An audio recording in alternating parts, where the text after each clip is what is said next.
Hello दोस्तों, तो कैसे हैं आप लोग। आई होप आप लोग अच्छे होंगे और स्वस्थ होंगे। दोस्तों भाई, जगत भैया यानी राज फैमिली के तो बहुत से राज हैं जो कि खुलते ही रहते हैं और बंद होने का नाम ही नहीं लेते हैं। तो आज फिर से एक वीडियो मैं लेकर आई हूँ। आई होप आप लोगों को पसंद भी आएगा। तो प्लीज़ उससे पहले चैनल को सब्सक्राइब करें, लाइक कमेंट करें और शेयर कर दें, क्योंकि वीडियो बहुत ही ज़्यादा इंपॉर्टेंट है। तो भाई वीडियो की तरफ बढ़ते हैं। वीडियो है उनकी छोटी बहन अंशु के लिए।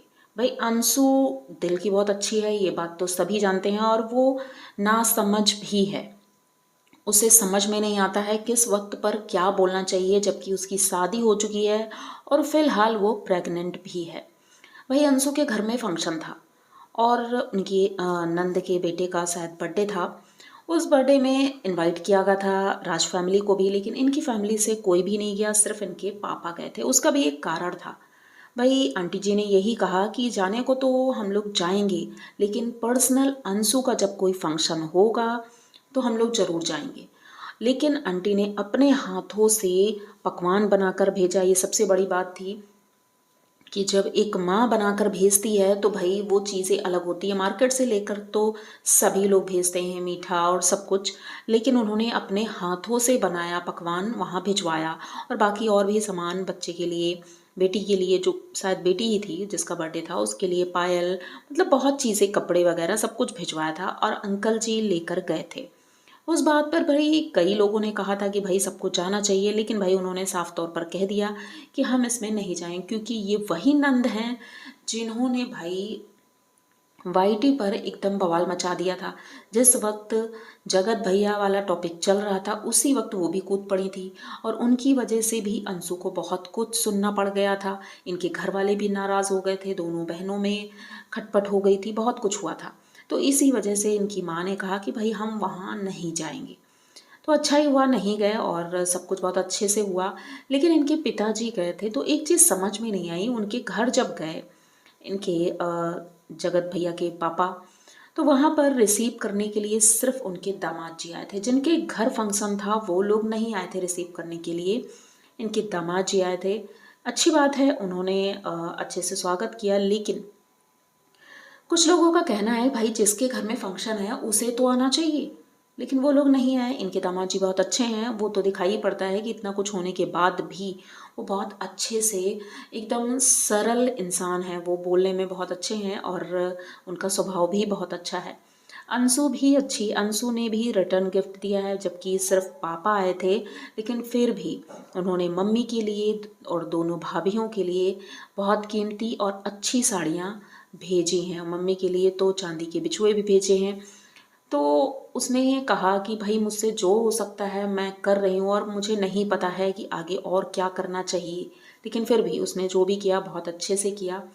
अब इधर आते हैं हम कि भाई जो उनकी माँ है, आंटी जी श्रृंगार माता, ये परेशान है भाई। अपनी बहुओं को आशीर्वाद देती हैं कि भाई जल्द ही मुझे भी पोता खिलाने का मौका दो, क्योंकि अब बहुत टाइम हो गया है। दोनों बहुएं शर्माने लगती हैं, लेकिन अब माँ हैं वो तो बोलेंगी ही, क्योंकि भाई वो नहीं बोलेंगी तो कौन बोलेगा, क्योंकि रिश्तेदार पड़ोसी तो बोलते ही रहते हैं। लेकिन अब इनकी माँ ने भी बोलना शुरू किया है। तो भाई आंटी जी थोड़ा सा आप ध्यान दीजिए, अपने पेटों का भी चेकअप एक बार करवा लो। और ये जो पार्टी वगैरह हो रही हैं, अच्छी बात है पार्टी भी हो रही है, लेकिन थोड़ा सा उन्हें स्पेस भी आप दो। तो चलो ठीक है, ये भी हुआ। लेकिन अभी अंशु का एक वीडियो आया, अंशु ने थंबनेल लगाया, टाइटल भी लगाया कि भाई ये बताइए कि मुझे अंबाला जाना चाहिए या नहीं जाना चाहिए। भाई अब ये क्वेश्चन क्यों क्यों उठ रहा है ये क्वेश्चन। भाई आप लोग तो अब मिल चुके हो अच्छे से, एक दूसरे के घर आना जाना भी शुरू हो गया है, तो अब ये पूछने का क्या मतलब है। कई लोगों ने कमेंट भी किए हैं कि भाई बिल्कुल जाना चाहिए। तो बोलने का कोई मतलब नहीं था, इस टाइटल का कोई भी मतलब नहीं है। आपने बेमतलब ये टाइटल डाल दिया है, और जैसे कि लोग कहते हैं ना, उन्हें समझ नहीं है, तो शायद समझ नहीं है। और जाएंगे सभी लोग अम्बाला, लेकिन प्रिंस शायद नहीं जाएंगे, क्योंकि प्रिंस ने कहा है मेरे ना जाने का एक कारण है। कुछ लोग ऐसे हैं उनकी लिस्ट में जिन्हें प्रिंस नहीं चाहते हैं कि पार्टी में उन्हें बुलाया जाए। तो उन्होंने अपने भैया और भाभी से बोल दिया है कि अगर वो कुछ लोग आते हैं पार्टी में तो फिर मैं नहीं आऊँगा। अब वो कौन कुछ लोग हैं ये आप लोग खुद समझ सकते होंगे कि कौन कौन हो सकते हैं। तो भाई प्रिंस ने क्लियर किया है कि अगर मैं जाऊँगा भी और मुझे अगर दिखते हैं कि वो लोग आ गए हैं तो मैं तुरंत वहाँ से भाग आऊँगा। चलो भाई, ये भी देख लेंगे, जो भी होता है वो सामने दिखाई ही पड़ेगा। और उसके बाद ये लोग अपने जाते हैं ससुराल, मतलब प्रिंस अपनी ससुराल जाते हैं क्योंकि उनके ससुराल में मुंडन का फंक्शन है तो वो वहाँ चले गए हैं। इधर सासू माँ बेचारी घर में अकेली, क्योंकि बड़ी बहू और बड़ा बेटा भी चला गया है, छोटा बेटा और बहू भी चले गए हैं। तो सासू माँ घर में अकेली हैं और वो कह रही हैं कि मुझे अकेला घर काटने को दौड़ता है, मुझे बिल्कुल अच्छा नहीं लग रहा है घर में, क्योंकि सब बच्चे रहते हैं तो अच्छा लगता है। और वैसे इनकी माँ जो हैं ये घर बहुत अच्छे से संभाल लेती हैं और अकेले ही सब कुछ मैनेज भी कर लेती हैं। और जब इनकी बड़ी बहू जा रही थी, आप लोगों ने नोटिस किया होगा कि जब बड़ी बहू जा रही थी तो इन्होंने एक बात बोली भी थी और उनके जो भांजा है उनका, उसने भी बोला था कि अब मामी जी का एक थंबनेल लगेगा कि बड़े बहू के रूम की साफ सफाई की। तो भाई उन्होंने कहा ये तो करेंगे ही क्योंकि रूम बहुत गंदा है और उसकी भी साफ सफाई करूंगी जैसे कि छोटी बहू के रूम की थी जब वो नहीं थी।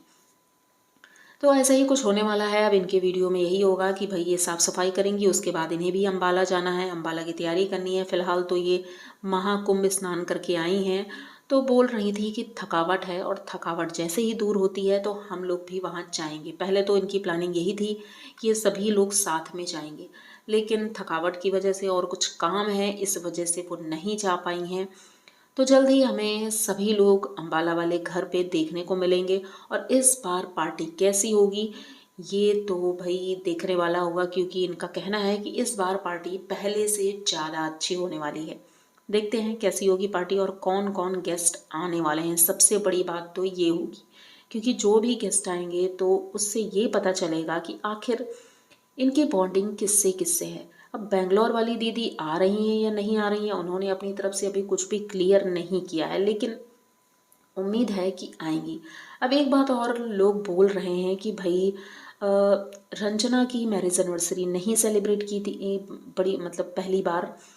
तो इनकी सासू माँ ने क्लियर किया कि बड़े बेटे और बहू की भी पहली एनिवर्सरी हमने सेलिब्रेट नहीं की थी, किसी कारणवश नहीं हो पाई थी। तो शायद इसी वजह से कुछ ऐसा ही हुआ होगा, भगवान की ही कोई मर्जी रही हो कि इनकी भी पहली नहीं हो पाई। तो इन्होंने कहा है कि सेकंड एनिवर्सरी हम धूमधाम से मनाएंगे रंजना की, जो कि जैसे कि बड़े बेटे और बहू की मनाई गई थी। तो उन्होंने कहा कि छोटे बहू और बेटे की भी हम अच्छे से मनाएंगे धूमधाम से, कोई ऐसा कुछ ना बोले कि उनके मन में कोई मलाल रहे। भाई हमें कौन सी प्रॉब्लम होने वाली है, हमें तो एंटरटेन होना ही है, चाहे इनकी पार्टी हो उनकी पार्टी हो। बस ये है कि रंजना का स्वभाव थोड़ा सा ऐसा है कि वो अपने आप से बोल नहीं सकती, कुछ कहती नहीं है। और प्रिंस भी घर का छोटा है तो उसकी ज़्यादा चलती नहीं है। तो भाई चलती तो माता जी की है, तो माता जी जो जैसा करेंगी सभी लोग उनकी सुनते हैं और उन्हीं के हिसाब से काम होगा। तो देखते हैं आगे वीडियो में और क्या होता है। अगर इतना वीडियो आपको लोगों को पसंद आया है और मेरी बातें समझ में आई हैं तो प्लीज़ चैनल को सब्सक्राइब करें, लाइक कमेंट करें और शेयर कर दें। मिलते हैं जल्दी किसी नए वीडियो के साथ, तब तक के लिए